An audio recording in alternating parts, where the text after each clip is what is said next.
Assalamualaikum warahmatullahi wabarakatuh. Selamat datang kembali di Cirebon Channel Petani Milenial. Terima kasih untuk yang sudah subscribe dan yang baru menonton di video Cirebon Channel Petani Milenial. Silahkan subscribe, tinggalkan komentar juga ya. Baiklah, dalam video kali ini Cirebon Channel Petani Milenial akan membahas mengenai cara ampuh membasmi keong mas di sawah. Dalam budidaya tanaman padi, tak lepas dari adanya kendala yang menyerang tanaman. Dan salah satu hama yang sering menyerang tanaman padi, khususnya pada tanaman padi masih muda yang baru pindah tanam, adalah hama keong. Umumnya keong mas merusak tanaman padi yang baru ditanam dengan cara memarut jaringan tanaman lalu memakannya. Selanjutnya, bekas potongan daun dan batang tanaman padi yang tersisa akan terlihat mengambang. Sementara itu, serangan parah dapat mengakibatkan tanaman padi yang baru dipindah tanam menjadi habis total. Dan petani biasanya kebingungan untuk menambal sulam atau menanam padi yang dimakan keong. Ini adalah beberapa cara pengendalian hama keong mas pada tanaman padi. Yang pertama, pemungutan telur keong. Keong mas berkembang biak dengan cara bertelur.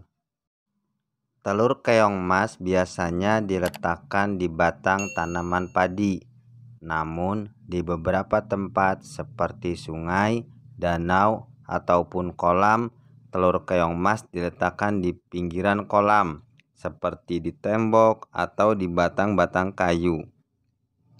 Sebelum hama keong mas merajalela, maka langkah yang paling tepat untuk pencegahannya adalah dengan memungut telur keong dan memusnahkan telur keong mas yang menempel pada pangkal batang tanaman padi.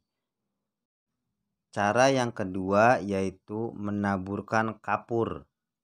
Jika telur hama keong mas sudah terlanjur berkembang menjadi keong mas dewasa yang mengancam lahan persawahan, maka cara lain yang patut dicoba adalah dengan menggunakan kapur yang biasa digunakan sebagai bahan bangunan.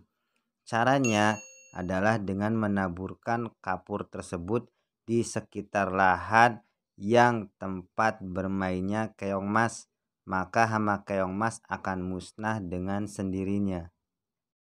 Cara yang ketiga yaitu pengelolaan air. Keong mas aktif pada air yang menggenang.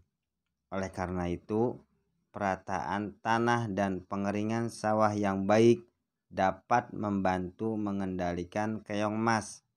Parit kecil dengan lebar 15-25 cm dan dalam 5 cm perlu dibuat untuk memudahkan pengeringan dan juga sebagai titik fokus dalam mengumpulkan keong mas.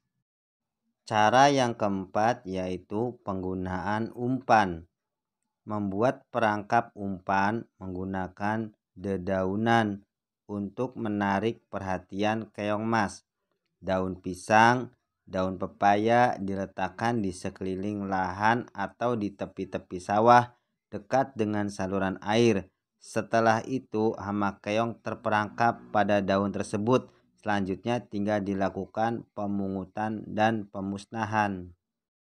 Cara yang kelima yaitu pengendalian secara kimia.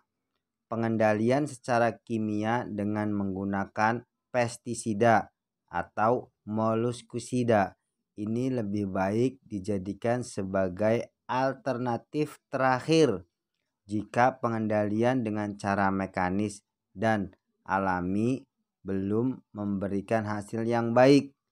Sebaiknya dipilih produk-produk yang tersedia di toko pertanian yang memiliki kadar racun rendah terhadap manusia dan lingkungan. Inilah pestisida atau moluskisida yang biasa digunakan oleh petani. Yang pertama, pestisida nabati. Petani biasanya menggunakan samponin dengan cara disebar atau ditabur di area tanaman padi masih muda atau pada tanaman yang banyak hama keongnya. Pestisida atau moluskisida yang biasa digunakan petani yang kedua yaitu pestisida kimia.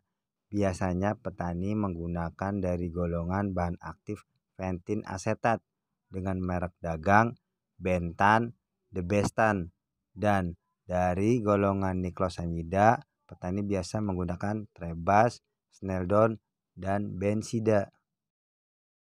Itulah cara-cara pengendalian hama keong dan jenis-jenis racun keong yang biasa digunakan oleh petani. Semoga bermanfaat. Terima kasih. Jangan lupa subscribe.